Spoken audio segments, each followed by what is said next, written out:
और चलिए अब आपको तस्वीरें दिखाते हैं राजधानी भोपाल से, जहां संयुक्त आधारभूत प्रशिक्षण कार्यक्रम में मुख्यमंत्री डॉक्टर मोहन यादव शामिल हुए हैं। कार्यक्रम का शुभारंभ सीएम ने किया। और ऐसे विषय जो आपके कार्यक्षेत्र से जुड़ा सरोकार है, इसके जरिए आप मध्य प्रदेश के विकास में एक मुख्य कड़ी साबित होंगे। शुभम करोति कल्याणम आरोग्यम धन संपदा शत्रु बुद्धि विनाशाय दीप ज्योतिर्नमोस्तुते। तिमिर का प्रस्थान, प्रकाश का आगमन। जिस तरह दीपक की रोशनी अंधकार से प्रकाश की ओर ले जाती है, उसी तरह भारत का हृदय प्रदेश मध्य प्रदेश माननीय मुख्यमंत्री महोदय के नेतृत्व में चारों दिशाओं में एक नया उजास बिखेर रहा है। हर वर्ग के जीवन में सुख समृद्धि खुशहाली का उजाला बता रहा है कि हिंदुस्तान का दिल मध्य प्रदेश विश्व पटल पर एक विशेष पहचान बना रहा है। और दीप प्रज्वलन के बाद अब अकादमी का संकल्प गान होगा।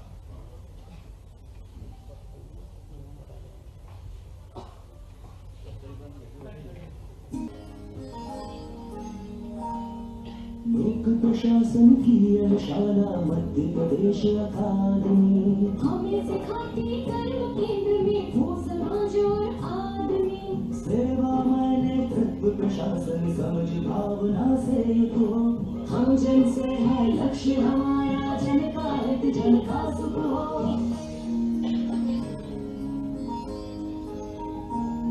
नवाचार ज्ञान और तकनीक हमारे साधन हो विकास संकल्प प्रकृति श्रम निष्ठा के संसाधन हो। वेतन होगी नहीं समर्पित सेवक और सिपाही हम। संवेदन से युक्त प्रगति के मंत्र दीन के साथी हम।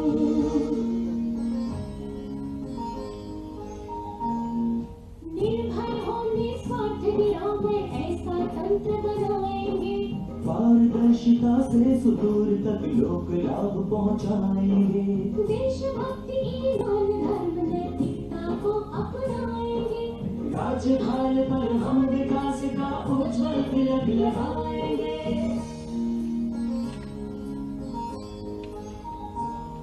ये अपनी प्रशासन अकादमी, ये अपनी प्रशासन अकादमी।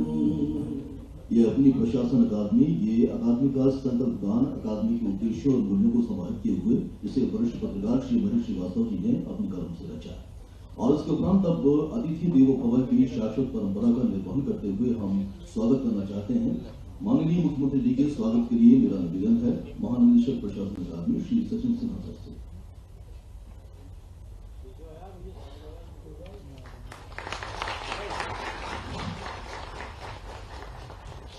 बहुत बहुत धन्यवाद सर। मैं संचालक श्री मुजीबुर रहमान खान सर से निवेदन करता हूं कि अपर मुख्य सचिव सामान्य प्रशासन विभाग श्री संजय दुबे जी का स्वागत करें।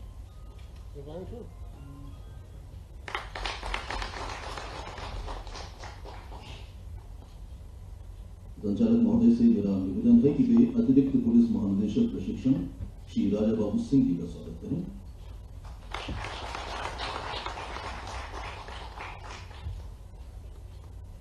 अनुपस्थित और पौधे से अभिनंदन करने के उपरांत मैं विनम्र निवेदन करता हूं महानिदेशक प्रशासन अकादमी श्री सचिन सिन्हा सर से कि वे स्वागत उद्बोधन है, साथ ही इस प्रशिक्षण कार्यक्रम का संक्षिप्त परिचय है।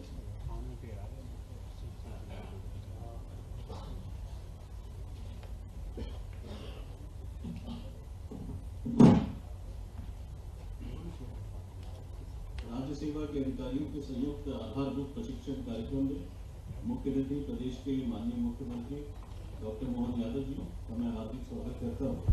अपर मुख्य सचिव सामान्य प्रशासन विभाग श्री संजय दुबे जी, अतिरिक्त पुलिस महानिदेशक प्रशिक्षण श्री राजा बाबू सिंह, संचालक प्रशासन अकादमी श्री खान, कार्यक्रम में उपस्थित सभी संकाय सदस्य, गणमान्य अतिथि एवं उपस्थित ऑफिसर ट्रेनिंग प्रशिक्षु अधिकारियों, आप सभी का बहुत बहुत स्वागत है।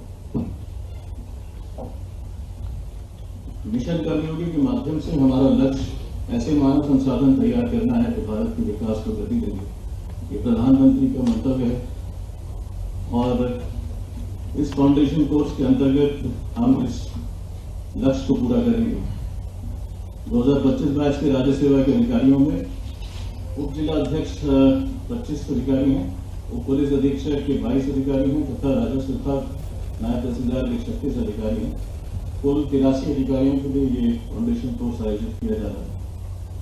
कार्यक्रम का मुख्य लक्ष्य कर्मयोगी के अनुरूप प्रशिक्षुओं में प्रबंधन एवं नेतृत्व कौशल का विकास करना, सुशासन एवं लोक सेवा की गुणवत्ता, व्यवस्थाओं को जवाबदेह, पारदर्शी, मित्रवत एवं संवेदनशील बनाना तथा संविधान की मूल भावना के अनुरूप वैधानिक चुनौतियों को स्वीकार करते हुए पारदर्शी एवं संवेदनशील प्रशासन सुनिश्चित करना।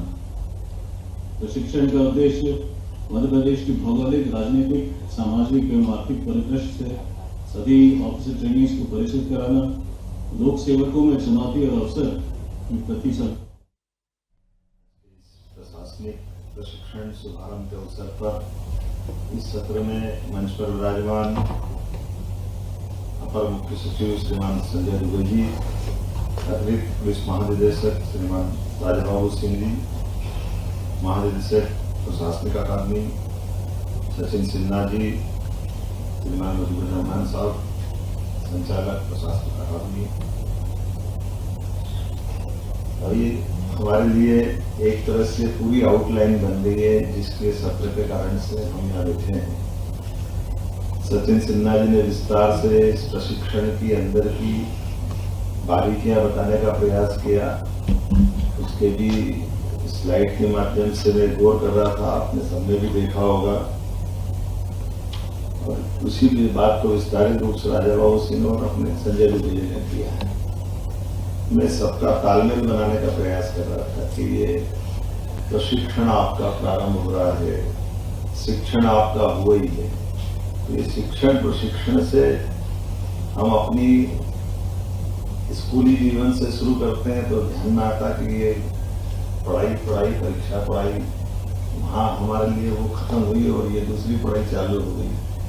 तो ये पढ़ाई और पढ़ाई के बाद का शिक्षण के बाद प्रशिक्षण, और इस प्रशिक्षण के भी दो हिस्से कर दिए, 25 यहाँ और 1 साल फिर मैदान में, तो फिर परीक्षा फिर तो तैयार।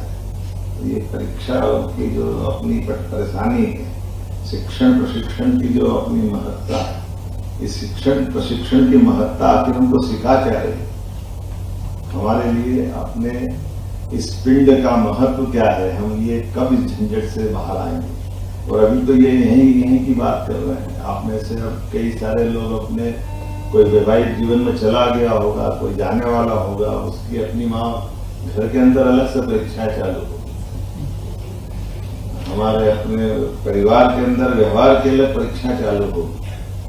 आप बड़ी पोस्ट पे बैठ गए तो कई सारे आपके मित्र वर्ग की उनके अलग आपसे अपेक्षा चालू होगी। इन सब तालमेल में जिंदगी का पता ही नहीं चलता कि कहाँ से आए, कहाँ पहुंचे और आखिर करा क्या हमने। लेकिन इसी से इसके आगे कोई समाधान भी नहीं। इसको अगर मिशन कर्मयोगी के माध्यम से माननीय प्रधानमंत्री जी ने एक बड़ा आयोग बनाया और इस पे काम भी कर रहे हैं। और इस पे क्या काम कर रहे हैं, आप करो तो करो, नहीं करो तो मत करो, आखिर ये करना तो है ही, इससे बाहर कौन आएगा। बड़ा मजेदार, कई प्रकार से इसको समझने समझाने का प्रयास करें, जैसे आपको ध्यान में आएगा कि हम आखिर है क्या, हम क्या करने आए, हमारा करने कराने का ये जो सिलसिला ईश्वर ने जो दिया तो वो किस प्रकार से दिया।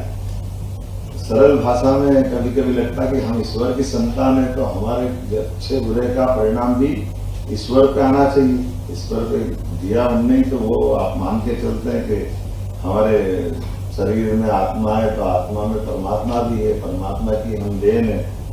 तो आत्मा और परमात्मा की देन के बीच में हम अगर कुछ कर रहे हैं तो अच्छा करेंगे तो भी ईश्वर हमको अपने इस अभियान में सहभागी मानना चाहिए, और बुरा करेंगे तो भी ईश्वर पे दोष आना चाहिए।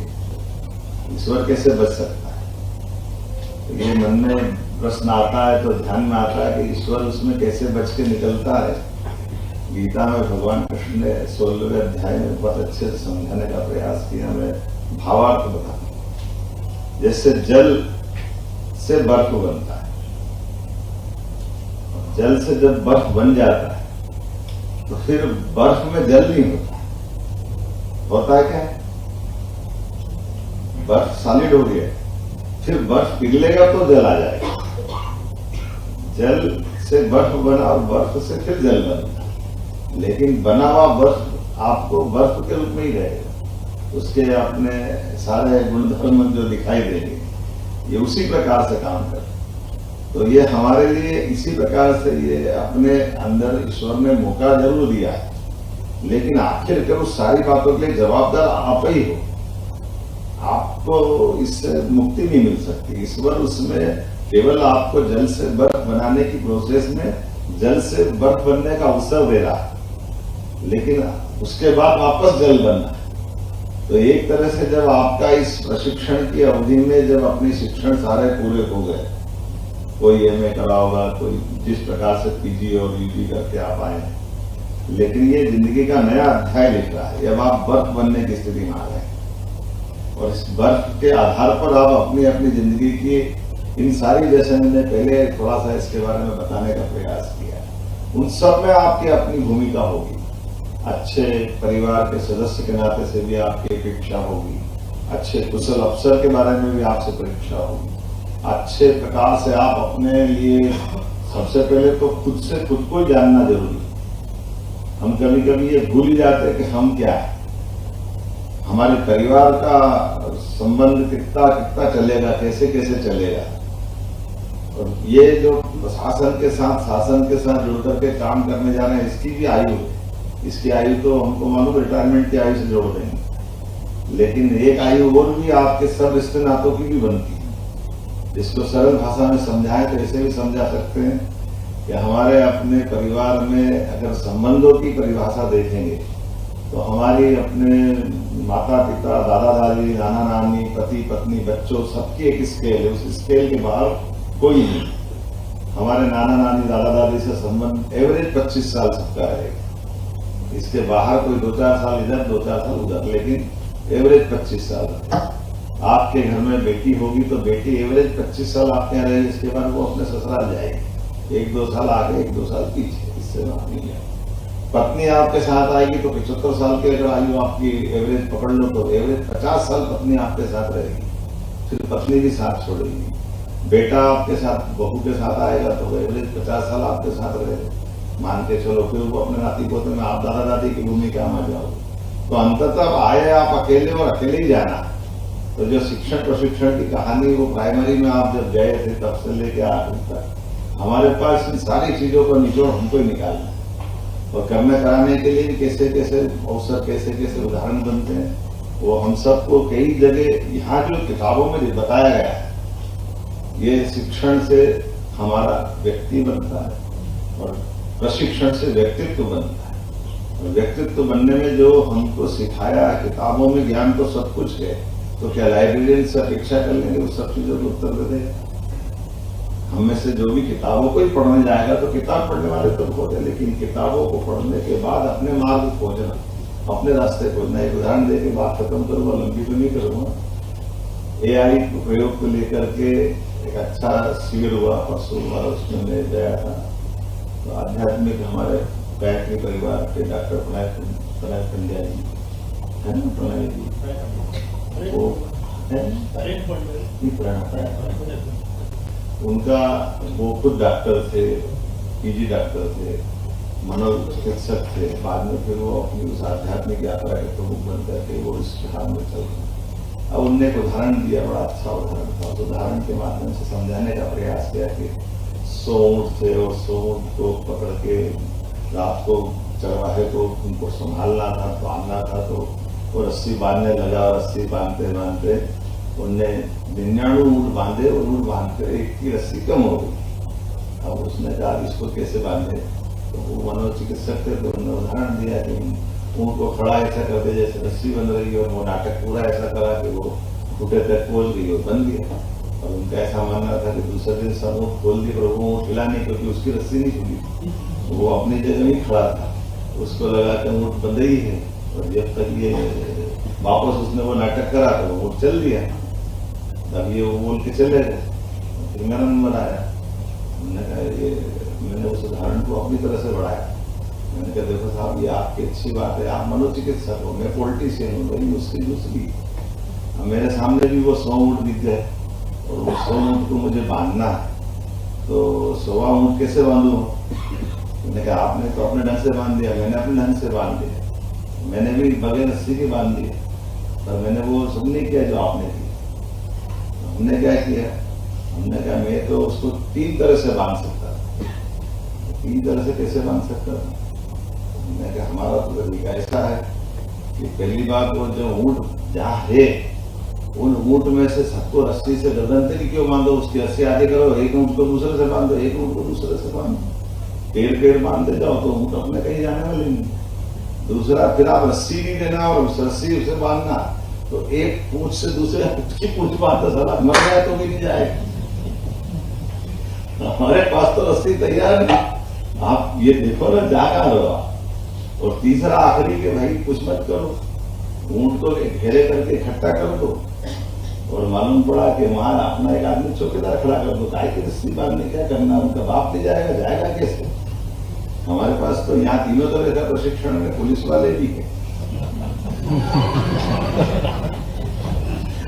हमारी सबकी भूमिका है ना, हम कहा जा रहे हैं समाज में। लोग हम कई बार आकलन लाते हैं कि भाई देखो अमेरिका, देखो अमेरिका का कितना अच्छा सिस्टम, 10 रुपए एक पुलिस वाला, एक भारत लाखों में एक पुलिस वाला बड़ा मुश्किल है। हिसाब किताब समझ में नहीं आता, कैसे नहीं आता? तो मैंने देखो इस देश की आबादी कितनी, देश की आबादी 145 करोड़, कोई 150 करोड़ होता है, तो सब मिला के पुलिस सारी जोड़ लो कितनी राजा बाबू? बहुत कम है, 10,000 में एक है यहाँ पे। नहीं आंकड़ा मैं बता, 13.5 लाख जल सेना, थल सेना, वायुसेना सब मिला लो, वो सारी पुलिस मिला लो पूरे देश, 26 लाख, दोनों को जोड़ो तो 40 लाख के अंदर आबादी कितनी है? अब आकलन कर लो इसका, कहाँ गया टिक के अपना हिसाब किताब। तो अब ये समझ में आता है कि ये आकलन तो बहुत गलत है, तो हम गलत है क्या? हमने कहा हम गलत नहीं। मेरा अमेरिका में शिकागो में मुझे यूडीए चेयरमैन के नाते से अपने उज्जैन के कामों को लेकर महात्मा गांधी पुरस्कार सम्मानित किया था। मैं सम्मान समारोह में जब बोल रहा था तो मैंने ऐसे उदाहरण दिए कि आपका उदाहरण ये 10 पुलिस वाले थे या 9 पुलिस वाले थे, 9 आदमी थे, एक पुलिस वाला इनके 10 गिनने का होगा, ये आपका तरीका है। क्योंकि आपके यहाँ पुलिस आधारित समाज है और हमारा स्व आधारित समाज है, हम स्व नियंत्रित लोग। तो हमारे यहाँ पुलिस गुंडों के लिए, समाज के लिए नहीं। हमारा समाज तो इतना सुसंस्कृत है कि वहां पुलिस कोई के घर के दरवाजे पहुंच जाए तो वो घर वाले, गांव वाले सब अपने आप को अपमानित महसूस करें। किसी गांव में पुलिस आ गई तो उस गांव वाले के कई शब्द लोगों को नींद नहीं आती, हमारे गांव में पुलिस कैसे घुस गई? तो पुलिस का अपना एक रोल है, पुलिस का अपना काम। तो ये इस तरह से इन सारी व्यवस्थाओं को समझने समझाने के लिए मैंने सारी बातें कह करके आपको ये प्रशिक्षण की भविष्य की शुभकामना भी दे दी। मेरा भाषण खत्म होने की तरह आ गया। हमने सबने अपने आप को इस तरह से दक्षता से निभाना भी है कि हम हर एक की आकांक्षा के साथ उसके खरे उतरे। हमारे लिए, अपने लिए भी सबसे पहले स्व से चालू करना। मैंने काम किया तो मुझे इस काम का संतोष है कि मेरे को अपने को अंदर से कॉन्फिडेंस आना चाहिए। और जो दी हुई आउटलाइन के आजकल को बड़ा अच्छा क्या बोलते हो आप, बॉक्स के बाहर सोचना, आउट ऑफ द बॉक्स है ना? तो इसको क्या बोलेंगे कि जो चली चलाई ली के उससे बाहर जा करके हम अपने इस समस्या को, काम को समझते हुए करते रहने की आदत डालेंगे तो हमारे लिए, लेकिन उसमें भाव हमारा पवित्र होना चाहिए। ये दोनों चीज, दोनों खतरे, वायुयान से उड़ने के भी मजे और वायुयान से ट्विंस टावर को गिराने के भी हमें उदाहरण दें। तो खतरे से खाली नहीं, मनुष्य का दिमाग भी बड़ा सब प्रकार का है। लेकिन ये जो अपने को पावर मिल रही है, इस पावर में हमारे साथ अपने को परिष्कृत करने का बहुत बड़ा अवसर है। बहुत सारी आकांक्षाओं के साथ, आशाओं के साथ आपको परमात्मा ने ये मौका दिया और आप तो भाग्यशाली हो कि आप अगर अच्छे से काम करते गए तो 30-35 साल आपको हिला नहीं सकता। हम तो हर 5 साल में परीक्षा देके आए, हमारी तो अलग कठिनाई, इसलिए हम उस कठिनाई से रोज तैयार रहते अपने आप उस व्यवस्थाओं के आधार। लेकिन जब भी समय मिले, जितना मिले उस समय का सदुपयोग करें। मेरी शुभकामना, बहुत बहुत धन्यवाद। बहुत बहुत धन्यवाद आदरणीय मुख्यमंत्री महोदय।